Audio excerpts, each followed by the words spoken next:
On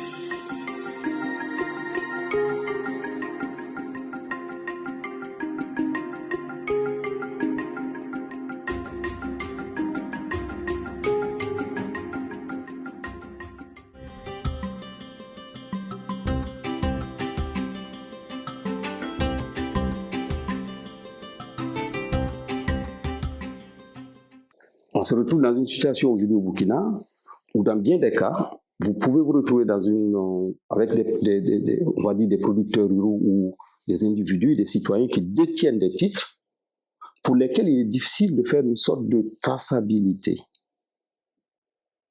du point de vue historique pour dire ce titre-là, il était initialement détenu par X personnes, il est passé entre les mains de X autres personnes pour arriver à telle autre personne. Et ça pose problème. Donc ça peut ouvrir la voie à des conflits, à des remises en cause. Il n'y a pas de traçabilité. Ce n'est pas tous les agents receveurs de l'administration domaniale qui ont la capacité de pouvoir éprouver la procédure d'enregistrement des titres fonciers. On peut se retrouver dans une situation également où les outils qui ont été utilisés pour l'enregistrement ne sont pas reconnus ou n'existent pas. Ça, c'est la question, par exemple, de l'archivage, de la gestion des archives foncières.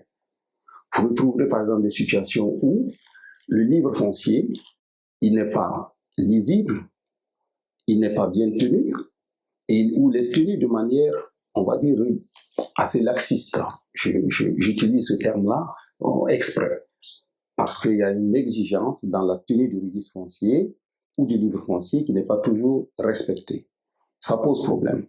Mais l'enregistrement à lui seul ne suffit pas non plus. Les conditions de la mise à jour des droits fonciers, donc de l'information foncière, est encore plus importante. Permettre que la mutation puisse se faire de manière régulière et chaque fois que nécessaire. Là, il y a encore plus d'insuffisance. Les conditions sont très peu réunies, ne le sont pas du tout.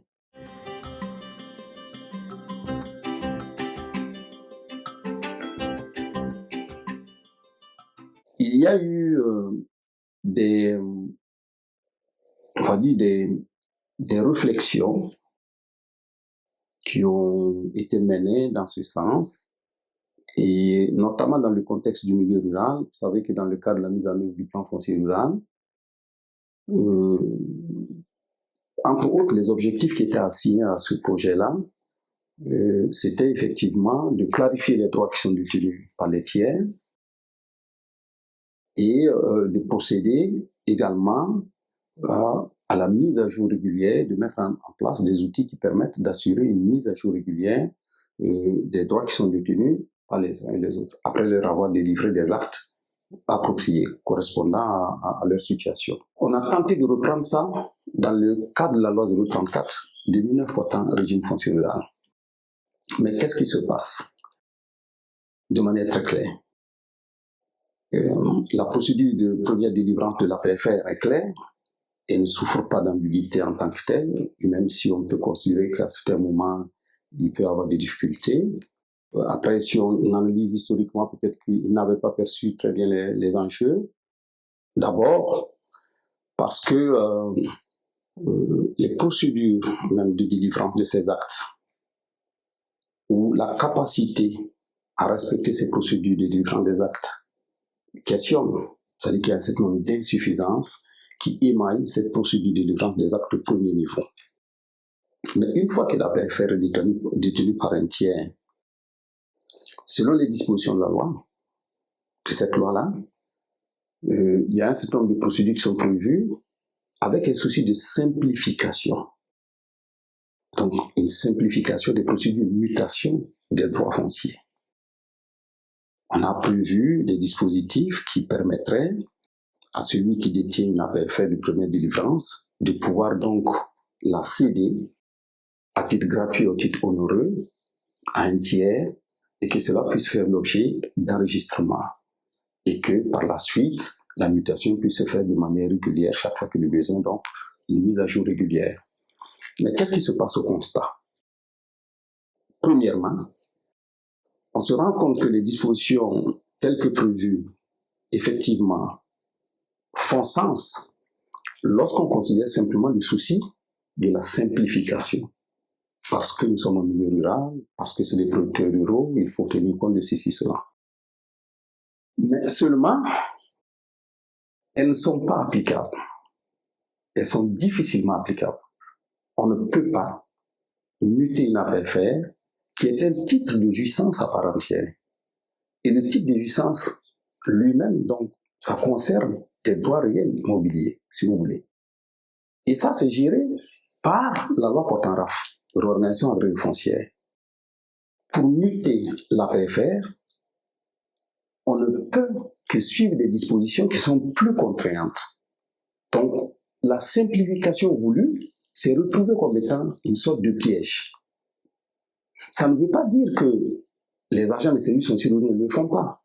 Vous verrez beaucoup d'APFR qui ont fait du terrain, objets d'APFR qui ont fait l'objet de mutations, qui ont été vendus notamment à d'autres personnes, en suivant cette procédure de simplification, à travers juste des actes de cession qui sont détenus, qui sont au niveau de la mairie, donc des actes de cession, et toute la procédure est conduite au niveau local, avec l'implication des agents de la commune et des acteurs au niveau local, jusqu'à ce que une autre, dans la mutation, soit faite au nom du nouvel acquéreur.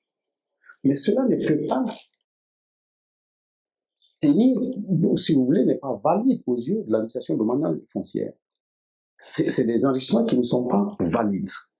Et donc, certainement, la question va se poser, comment est-ce que ceux-là qui vont vendre ces terrains-là, sur la base de quoi le titre à transférer va être enregistré, et sur la base de quoi, on va dire, les mutations vont pouvoir continuer de manière transparente et en respectant les procédures en place.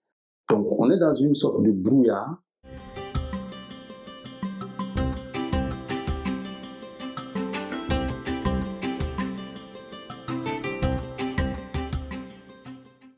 Il y a, de mon point de vue, il y a deux points sur lesquels véritablement on pourrait agir.